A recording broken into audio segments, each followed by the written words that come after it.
What's up everyone, welcome back to another video. This is Nova. Today we're going to be going through my trap collection.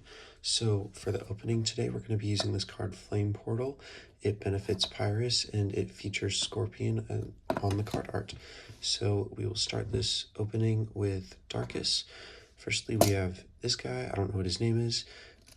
He does not have any manual parts, and his attribute that he can change your Bakugan to is Aquas. Next, we'll go into this tripod guy. I think its name is Tripod or Triad Pharaoh. He has 3 attributes on him, so he can change your Bakugan to Aquas, Ventus, or Pyrus. And I actually have 2 of him.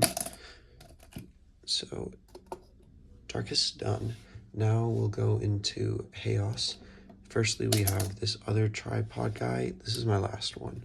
I think its name is Triad or Tripod El Condor, and he also has 3 attributes, so he can change your Bakugan to Subterra, Ventus, or Pyrus. Next, we will go into Dynamo.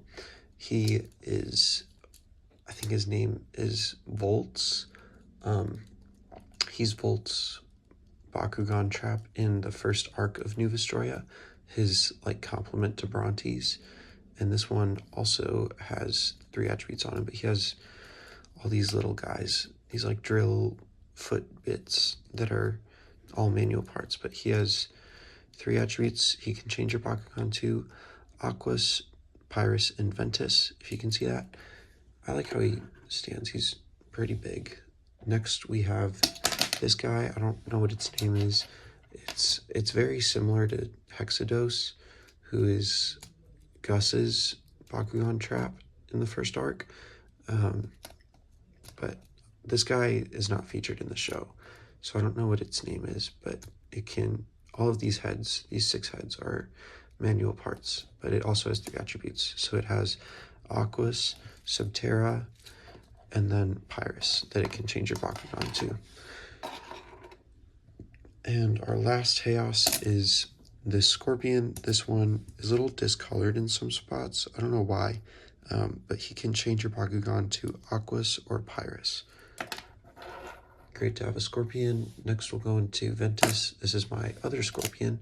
This one I had as a kid growing up, and its tail stinger part is broken, but he can also change you to Aquas or Pyrus. So kind of interesting that both of them change to the same attributes. We will go into Aquas next. So I have a Carl's Knot, and this is the first one that I'll show ability cards for. So I actually have 2 of this guy, but he changes your Aquas Bakugan to Pyrus.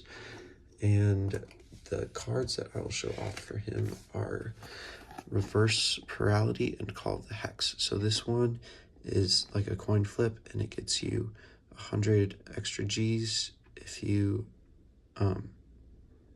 or no, it makes them put the gate card they won back in the game if you lose by more than 100 Gs. And then this one, you move all of your traps into your unused piles. So if you're playing traditional legacy rules, then you would be able to move both of them back to your unused pile after a battle if you want to use them in back-to-back battles.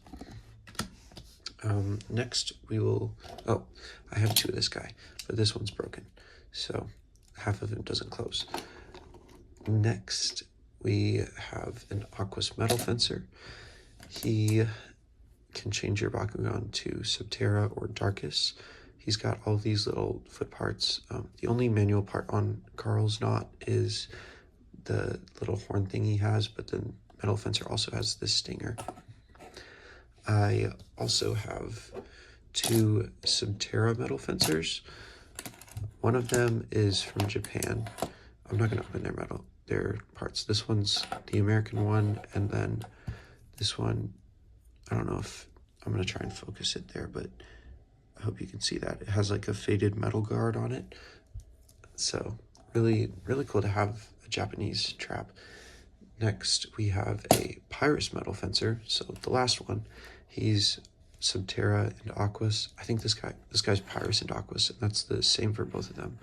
So kind of interesting that they just switched each other out and kept Aquas on this, but next we will look at the Metal Fencer card now that we've opened them. So Metal Fencer card, play before you add a Metal Fencer to a battle. Instead of changing the attribute of your Bakugan, you may change the attribute of your opponent's Bakugan to any element on Metal Fencer. So you can like hinder your opponent and give them like a lower G power bonus from like the gate card or something, or like maybe they can't use their like blue ability cards. Next we have a Balaton. His foot's been like not wanting to open, but this back springy part is like it's broken. This part doesn't work, it doesn't close, but he's Pyrus and he can change you to Chaos or Aquas. He also has an ability card, so we'll go over that. Balaton card, play when you add Balaton to a battle. If you end up losing the battle, move all of your green and blue ability cards in your used pile to your unused pile. So if you really need your blue and green cards back, then you could just use Balaton and throw the battle and get those back and try and win. Next we have this guy, another one of them. He only has one attribute, so he can only change you to Subterra. So not the most useful, but still good to have like variety. And then my favorite one is Highlash. He is the one that I used as a kid. He has like these spike parts on his big shield arm things, and then he also has a horn on his head. I just trimmed my nails yesterday. So next, his last manual parts are his fists that come out. He reminds me a lot of Talion. I had a Pyrus Talion growing up too, so that was like a quintessential part of like my decks back then. And then lastly, actually we'll go over this card. We have this double trap card. It says play during a battle where you have a Bakugan trap, change your opponent's attribute to any attribute on your trap. So very similar to the Metal Fencer ability card, but this one doesn't just work for Metal Fencer. And lastly, I do have 5 of the 6 Maxis pieces. I also don't have like the Dragonoid that goes with this, so very unfortunate. But the only trap that I'm missing for this guy is the Darkest Hound. So I have the Subterra, I think its name is Gracchus Hound, and we'll just look at these. So he can change your Bakugan to, I think it's, yeah, Ventus. Then I think this is Spider Fencer, Pyrus guy. He can change you to Aquas. Ventus guy, I don't remember its name. The swing doesn't really pop out, but it can change you to Subterra. Then we have, I think this is Graphius. Aquas Graphius changes you to Pyrus. And then Subterra, or this is Chaos, and it changes to Darkest. So kind of neat how it's just all the opposites for these guys. But yeah, that's the end of the video. Let me know what traps you think I should get, what your favorite traps are, and yeah, have a great day. Jesus loves you.